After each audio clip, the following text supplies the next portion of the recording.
Hello বন্ধুরা, অনুরাগের ছোঁয়া আজকের আগামী পর্বে দেখা যাচ্ছে যে সূর্য দীপাকে জড়িয়ে ধরেছে। হ্যাঁ বন্ধুরা, এমনটাই দেখা যাচ্ছে। অনুরাগের ছোঁয়া সিরিয়ালের বিস্তারিত জানতে এই ভিডিওটা দেখুন। আজকের পর্বে দেখা যাচ্ছে যে দীপা সেনগুপ্ত পরিবারে এসে জন্মাষ্টমীর পুজো করছে। বাড়ির সবাই অবাক হয়ে গেছে দীপাকে পুজো করতে দেখে, কারণ তারা সবাই ঘুরতে যাচ্ছিল আর হঠাৎই দীপা এর বাড়িতে এত সুন্দর করে সাজিয়ে পুজো করছে, আবার পাড়ার লোকজনকে ডেকে এনেছে। এই জন্য সবাই অবাক হয়ে গেছে এসব দেখে। দীপা খুব সুন্দর পুজো করছে, গান করছে আর খুব খুশিতে আছে। পাড়ার লোকজনও খুব খুশিতে আছে। পুরো পরিবারের সবাই অবাক হয়ে গেছে, কারণ দীপা এত সুন্দরভাবে পুজো করছে সেটা দেখে সবাই অবাক হয়ে গেছে। আর এদিকে দীপার শ্বশুর মশাই অবাক হয়ে গেছে, কারণ তিনিও চেয়েছিলেন যেন কপালের পুজো হোক, কারণ কেউ তো মনেই রাখে না যে আজকে কপালের পুজো দিতে হবে। এদিকে সবাই উপর থেকে নেমে এসেছে, সবাই দীপার পুজো দেখছে। এইদিকে দীপার কাকিমণি বলছে এত সুন্দর আয়োজন কিভাবে এত তাড়াতাড়ির মধ্যে সম্ভব হলো। এইদিকে লাবণ্য ছুটে এসে দীপাকে জড়িয়ে ধরলো, বললো ভালো মা তুমি এসেছো, আর খুব কান্না করছিল।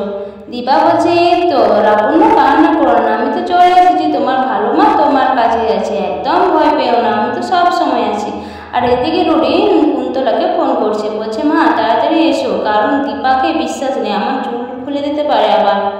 হঠাৎই চারু বলছে এসি তুমি কি করছো? তখন দীপা বলছে আমার পরিবারে আমি পুজো দিচ্ছি, তাতে তোমার কেন এত প্রবলেম হচ্ছে?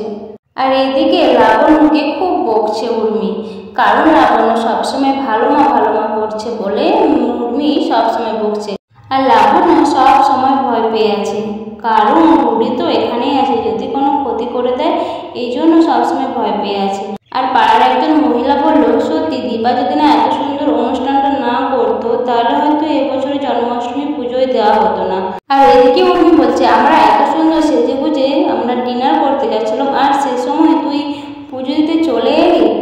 আর এদিকে কবির বলছে তোমরা চুপ দেবে, শান্ত হও, সবাই চুপ মারে বসো, শান্ত হও, এরকমের কবির বলছে।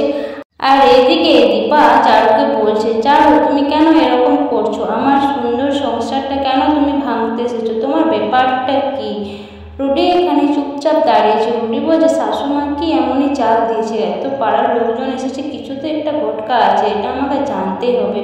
আর এদিকে অরুণ বলছে কাকিমণি দেখছো দিদি কিরকম বাড়িটা করে রেখেছে, পাড়ার লোকজনকে কেন ডেকে এনেছে, দিদি কেন আমাদেরকে শান্তিতে থাকতে দিচ্ছে না। তখনই পাড়ার লোকজন এসে বলছে দীপার মতন বউ পাওয়া সত্যি ভাগ্যের ব্যাপার, দীপা যদি না আসো তাহলে এত সুন্দর পুজোটা হতোই না। তো এই তো উর্মির তো কোনো কিছুই কাজ নেই, সারাদিন টোটো করে ঘুরে বেড়ার কাজ, কেন আজকে পুজো দিতে পারতো না, এভাবেই সবাই উর্মিকে বলছে। আর তখনই সূর্য উপর থেকে নেমে আসে, খুব সুন্দর সেজে গুজে আসছে, সবাই সূর্যের দিকে তাকিয়ে আছে। সূর্য দীপার দিকে তাকিয়ে আছে, সূর্য দীপার দিকে তাকিয়ে রয়ে গেছে। আর নেমে এসে দীপাকে বলছে যে তুমি এসেছো? দীপা বলছে হ্যাঁ আমাকে তো আসতে হবে, কারণ এটা আমার পরিবার, আমার পরিবারের কেউ ক্ষতি করুক সেটা আমি চাই না, আমি সবসময় এই পরিবারের জন্য আছি, আর আমি সবসময় এই পরিবারকে রক্ষা করব। আর এদিকে সূর্য দীপাকে জড়িয়ে ধরলো। হ্যাঁ বন্ধুরা, এমনটা আগাম পর্বে দেখা আছে যে সূর্য দীপাকে জড়িয়ে ধরলো। তাহলে কি সত্যি সূর্যের সব কিছু মনে পড়ে গেল? অবশ্যই কমেন্টে জানাবে। তো এরকম এপিসোড ভিডিও দেখতে চাইলে অবশ্যই আমার এই ছোট্ট চ্যানেলটাকে সাবস্ক্রাইব করে রাখুন। Tata, bye bye.